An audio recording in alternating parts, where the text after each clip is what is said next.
Halo teman-teman, selamat datang di Value Stock. Hari ini saya akan membahas analisa fundamental saham BDMN kuartal keempat tahun 2020. Oke, ini disclaimer-nya, yang pertama ini merupakan seri analisa fundamental, bukan ajakan beli jual ataupun suatu saham, dan keputusan investasi ada di tangan teman-teman selaku investor. Yang ketiga, dari analisa fundamental ini bisa dijadikan referensi untuk analisa saham-saham yang teman-teman miliki. Oke, pertama-tama kita masuk ke bisnis model dari saham BDMN ini. Untuk kegiatan usahanya bergerak di bidang usaha perbankan. Jadi untuk sumber income-nya berasal dari pendapatan bunga atau interest income. Untuk dari segmen usaha atau marketnya di Indonesia, terkait kasus hukum, selesai membuat video ini saya tidak menemukan adanya kasus hukum yang terkait dengan BDMN. Untuk kepemilikan sahamnya dimiliki oleh FUMG Bank sebesar 92,47% dan sisanya dimiliki oleh masyarakat sebesar 7,53%. Dan ini dari segi pendapatannya dari 2014 sampai 2020 cukup mengalami penurunan ya teman-teman, dan 2019 dengan 2020 mengalami penurunan sebesar 8,6%. Terus untuk dari segi net profitnya konsisten mengalami kenaikan, tetapi 2019 dengan 2020 mengalami penurunan sebesar 75,6%. Dan ini disebabkan oleh masa pandemi seperti sekarang ya teman-teman.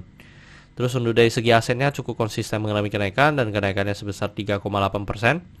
Untuk dari segi hutangnya juga mengalami penurunan ya 2014 sampai 2016, tetapi dari 2016 sampai 2020 konsisten mengalami kenaikan sebesar 6,2%. Terus dari segi modalnya cukup konsisten mengalami kenaikan, tetapi 2019 dengan 2020 mengalami penurunan sebesar 4%. Dan di sektor perbankan kita perlu memperhatikan MPL, CAR sama LDR-nya. Jadi untuk MPL-nya di 2,98 atau 0,91 untuk netnya, dan ini masih sangat bagus, yang dimana di standar BI di bawah dari 5%. Terus untuk CAR-nya juga mengalami kenaikan dari 24 menjadi 25, dan itu sangat bagus ya teman-teman, yang dimana dari standar BI di atas 9%. Dan untuk LDR-nya waktu 2019 sebesar 98,85%, tetapi di 2020 hanya sebesar 83,96%. Dan ini mengalami penurunan, dan penurunannya menurut saya masih sangat bagus ya teman-teman, yang dimana di masa seperti pandemi seperti sekarang, seperti krisis ekonomi seperti sekarang, jika LDR-nya sangat tinggi maka potensi untuk MPL-nya juga akan sangat tinggi. Jadi di masa-masa krisis biasanya LDR-nya lebih sedikit ya teman-teman dibandingkan dengan biasanya. Nah ini menurut saya sih masih cukup bagus juga. Terus untuk dari ini summary laporan keuangannya 2014 sampai 2020. Di sini saya akan banyak membahas tentang rasio keuangannya. Yang pertama adalah NPM atau net profit margin. Untuk 2020 ini NPM-nya di sekitar 4,98%, yang dimana dari penurunan net profit yang cukup dalam. Tetapi kalau kita belajar dari historinya, mungkin kita bisa mendapatkan untuk NPM dari BDMN ini sekitar 18%. Terus untuk dari segi EPS-nya di 103 membuat pernya menjadi 25,41. Tetapi kalau kita asumsikan dengan EPS yang sama seperti 2018 atau 2019 dengan harga sekarang, mungkin kita bisa mendapatkan lebih di bawah dari 9 ya untuk dari segi pernya. Terus untuk dari segi book value-nya di 4495, dan kalau kita bandingkan dengan harga sekarang kita bisa mendapatkan PBV-nya di 0,58 kali. Jadi untuk dari segi PBV-nya sudah tergolong sangat murah ya teman-teman dibandingkan dengan 2014 sampai 2019. Terus dari segi DER-nya di 3,61 kali. Jadi ini DER-nya masih kalau saya bilang juga tergolong masih sangat sedikit ya teman-teman, yang dimana DER-nya masih 3 doang, sedangkan di perbankan yang lain mungkin bisa sekitar 6 atau 8 ya teman-teman. Terus untuk dari segi ROE-nya di 2,29%. Dan kalau kita lihat dari pendapatannya misalnya sama seperti tahun lalu, ya mungkin bisa didapatkan sekitar 9%. Terus untuk ROA-nya di 0,5%.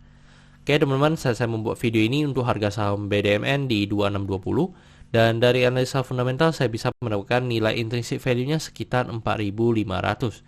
Jadi masih memiliki margin of safety 71%.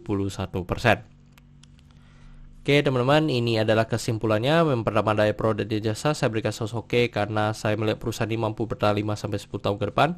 Untuk GCG saya berikan status oke karena memiliki pemegang saham mayoritas. Yang kedua, tidak memiliki kasus hukum.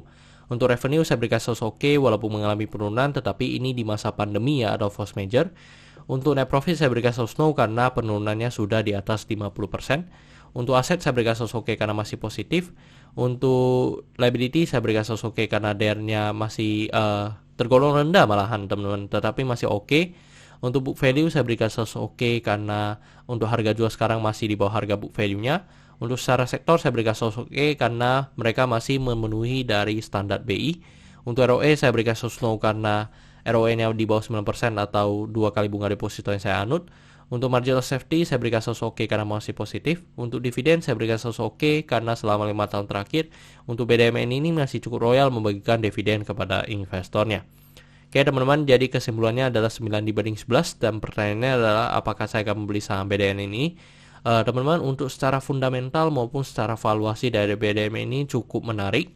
Tetapi saya tidak membeli karena saya sudah memiliki perbankan saya sendiri. Jadi saya rasa saya cukup memegang, dan saya juga udah memegang beberapa saham. Jadi saya juga cukup banyak saham yang sudah saya pegang. Jadi saya rasa saya tidak skip untuk BDMN ini. Tetapi secara valuasi dan secara fundamental menurut saya masih sangat menarik. Oke teman-teman, saya rasa cukup sekian untuk video kali ini. Jangan lupa untuk like dan subscribe. Jangan lupa juga untuk follow saya di Instagram saya di royken13. Dan teman-teman, saya ada membuat grup Telegram, jadi teman-teman bisa join grup Telegram saya di Value Stock. Untuk linknya teman-teman bisa dapatkan di deskripsi di bawah. Dan jika teman-teman ada kode saham yang ingin saya buatkan analisa seperti ini, silahkan tinggalkan di kolom komentar untuk kode sahamnya. Oke teman-teman, see you in the next video. Bye-bye.